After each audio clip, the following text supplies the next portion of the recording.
Hello everyone, it's Jen here. I am just doing a random tarot reading. So sometimes I just feel like reading, but I don't feel like doing 12 different readings for each sign or trying to categorize them. So these are collective timeless readings, I think is what people are calling them. Basically, this is a tarot reading, and whenever you watch it, maybe there's a message for you. If not, if you're interested in learning to read tarot, you can always learn something from watching any reading. Okay, we need to take a deep breath, slow down, take a moment to take 5 deep breaths. Imagine breathing in pure white light, and when you exhale, exhaling out any anxiety, anger, distraction, and just give yourself, as you're breathing here, give yourself the permission to just be present, enjoy this reading, and take a little bit of time for yourself. I'm also going to pull from the Crystal Visions Tarot.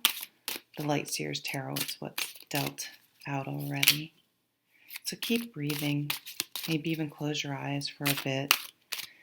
Focus, if you can, gently at the space with your eyes closed, but bring your awareness about maybe an inch above between your eyebrows, where your third eye is, your intuition, and perhaps you'll get some downloads or connections. Just surround yourself in protective white light, and we ask for messages for the good of all. Okay? And I don't think I can keep using these cute little easels because I'm not nimble enough, and I always knocking them over and cursing and see? Yeah, I don't know. Design is not my thing, so. Oh, see? I think it's my fingers are too big. Well, I've just kind of ruined your whole meditation, so sorry about that. Okay, focus again. That's what happens, especially when I meditate, and take a couple deep breaths. Slow down. For me, my energy gets very fast. I need to slow it down. Release that anxiety and allow myself to just sit and be present. You got a bonus one there. And this. Okay. So let's see what comes out in the cards. So this would be the bottom of the deck. Oh, we have this gorgeous Queen of Pentacles. I love this. I don't know what color it is, like an emerald green, or it's just, I don't know. All the colors are gorgeous. It's one of my favorite cards. I love the trees in the background too. So this queen, she does exactly what we were just talking about. If the anxiety gets too high, we're kind of buzzing, we're kind of anxious, like almost like electricity kind of going through you, right? The queen will ground us. She will put your feet solidly on the ground. Imagine yourself growing roots down into the ground and bringing yourself down and slowing yourself down and breathing in the air that the earth gives us and the stability, at least physically. You know what I'm saying. And, this ground isn't going to move. So you may want to explore techniques that really work for you. So you can just go to YouTube, right? Grounding meditations. And that might be really helpful right now. This is also about maybe taking care of some things around the house, decluttering, energetic clearing, of the house. So you can do this with any sort of incense or anything you wanted to burn like that. But I find even just opening up all the closets and maybe taking something just to fan, just to circulate the air, and making sure maybe opening up the windows, even if it's cold out, just for a little tiny bit, and just get some circulation going. Even just opening a few windows so you get a cross breeze and put a fan on, and just get things circulating, get the energy out. Um, I think might be really nice. She's also um, confident because she can take care of her day-to-day things, including if she had to get a loan, she can go to the bank and figure out how to get a loan. If she needs something mended, she can either do it herself or find someone can do it. She can mow the lawn herself or she can pay for someone to do it. She can earn her own money, take care of her own house. She's got to take care of her body and her health. All these worldly things, her money, this energy can handle. And so she has great confidence. She doesn't carry the same level of anxiety as people who know, oh, I overspent, I shouldn't have eaten that. That kind of, yeah, and I think we all do that. I do. So it's kind of being aware of this negative energy and negative thoughts we're putting out, because that's what comes back to us.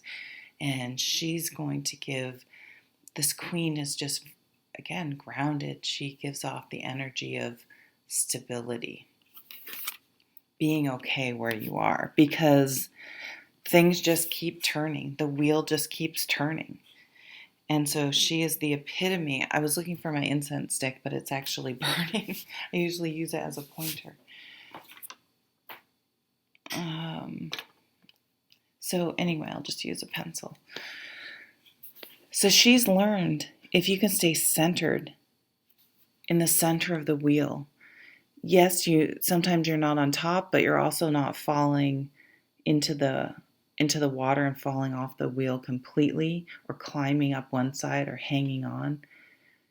You can just ride it out in the middle while kind of things are going up and down. And I mean, the world, events, things, life outside that you can't control is always changing, and there's nothing we can do about it. So learning to be able to move through it with grace and peace, because you truly get, I manage how I feel and handle myself, and that's what I can control, and the other stuff I just let go, and I'm at peace with that.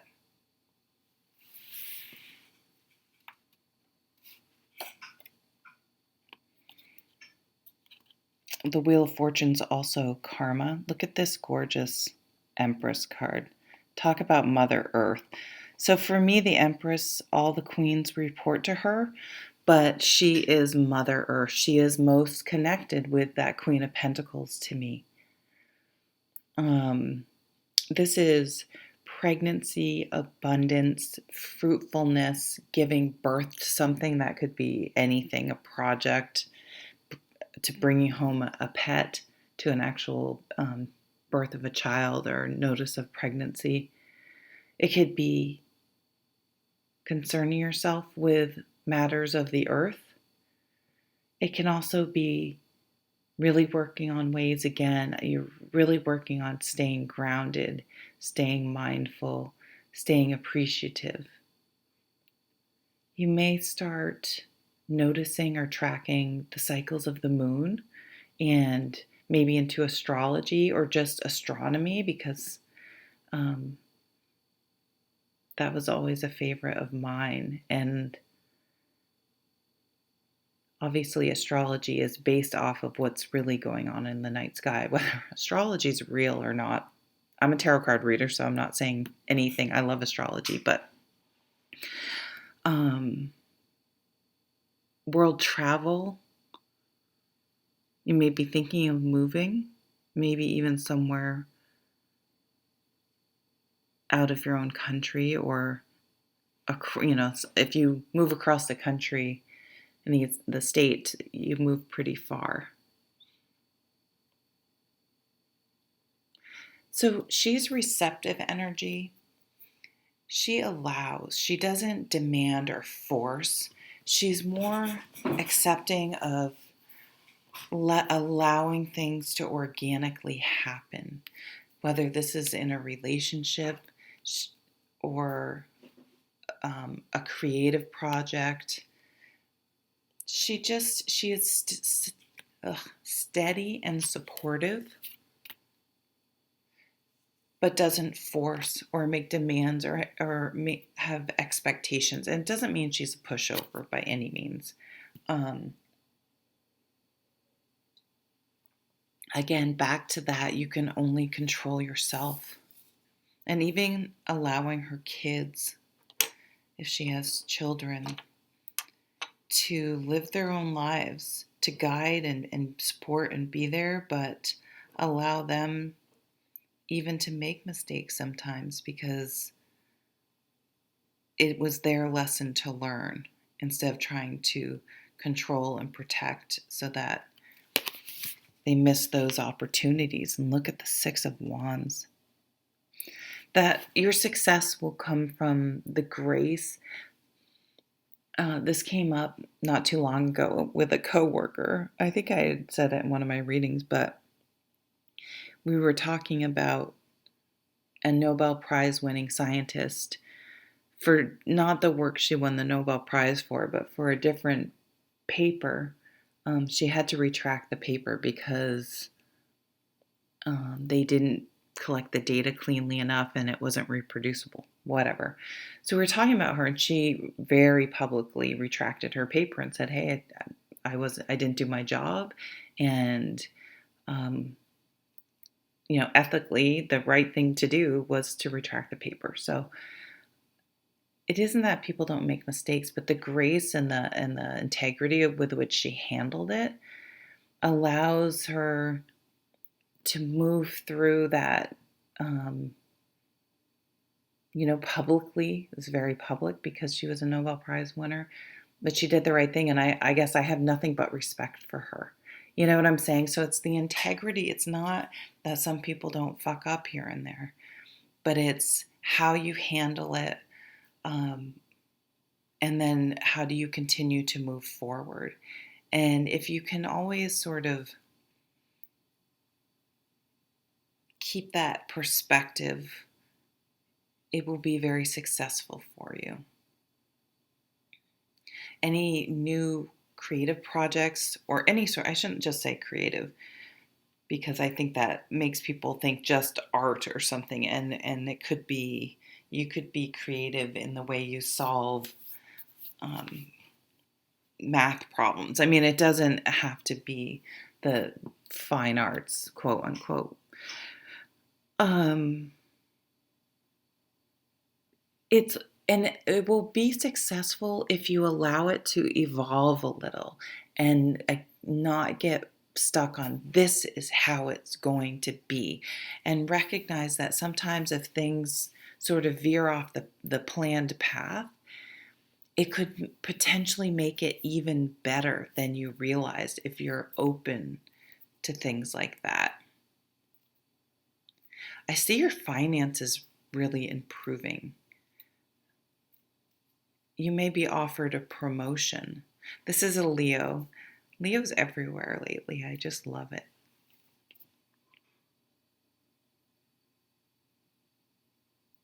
Well, those are some amazing cards.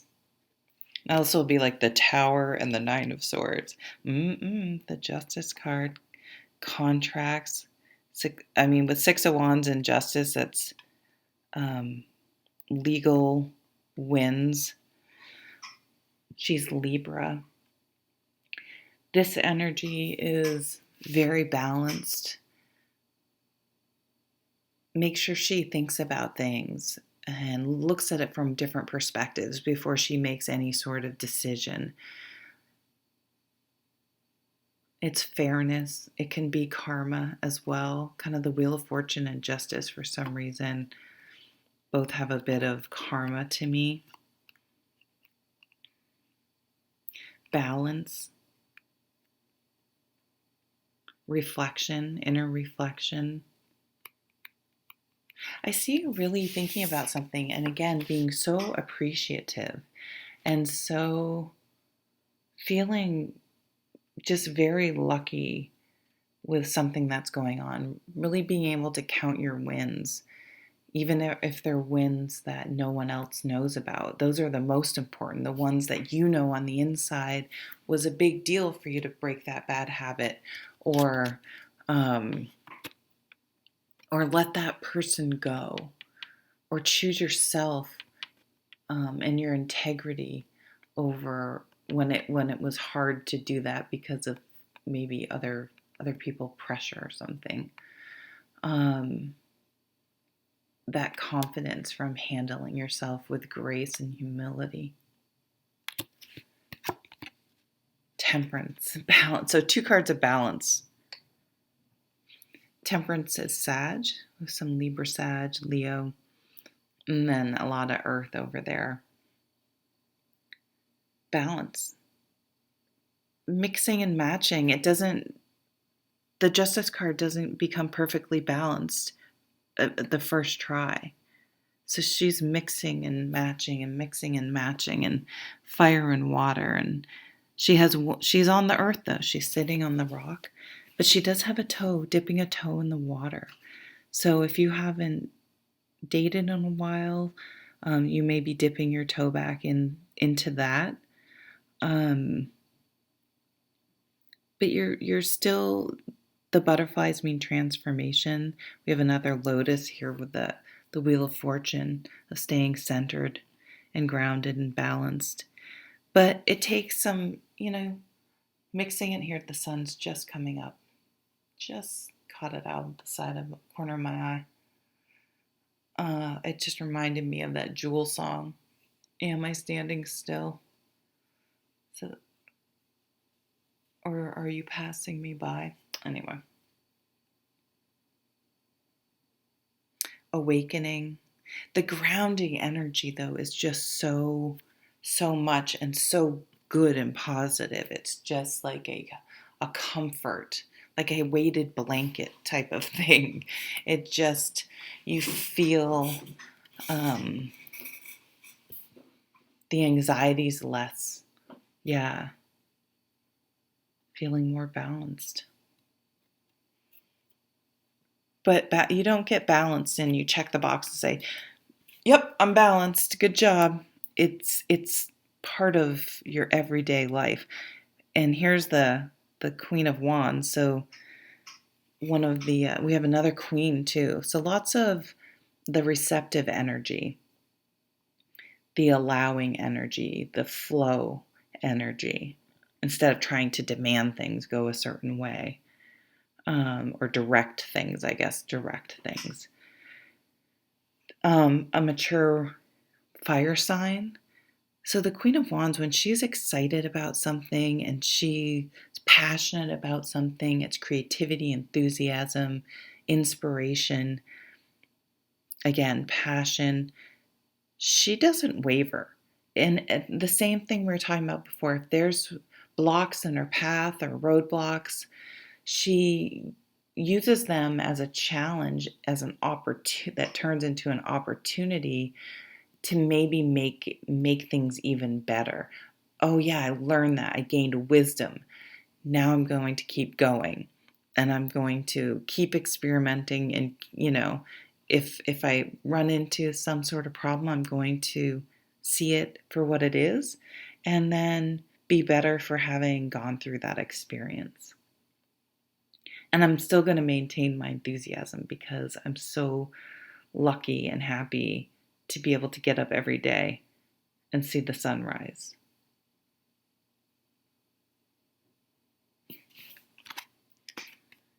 Three of Swords. Even after heartache, the truth hurts. Some hard truths, some heartbreak over the years. I'm still, because one or two or three or whatever unsuccessful relationships, or I shouldn't say unsuccessful, right? Dan Savage always says the only successful relationship at this point in in our existence is one that ends with someone dead, like till death do us part. Otherwise, it's a failed relationship. So um, maybe the breakup didn't go so well. Let's put it that way. But it hurts, even if we know um, we know that the relationship isn't right. It's still painful and hurts because that's just the way it is. But even after this, she's still enthusiasm. That's the mature fire sign energy. Still able, oh no, still able to, oh no, she's cut off. She's been cut off. That gorgeous card. Ah, yeah, let's cut off the Three of Swords. She's still able to maintain her enthusiasm because she counts her wins and she learns to stay balanced and just keep working on herself. The Lovers, wow. And that's when someone comes in because that your energy is being directed towards it inward, and calmness and peace and mindfulness and centeredness and groundedness and just a sense of calm, and you bring in that calm energy back to you. I could see definitely a fire sign with an earth sign. I could see a lot of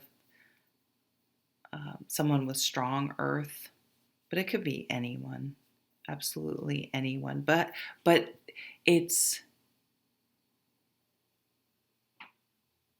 maybe a little bit more of a slow burn, I think you kids are saying these days.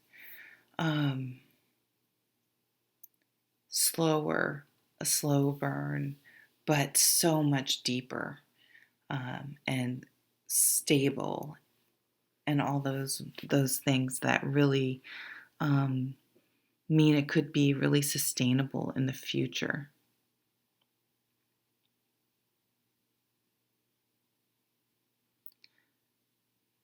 Okay, so that is your reading. Thank you so much for joining me. Take care.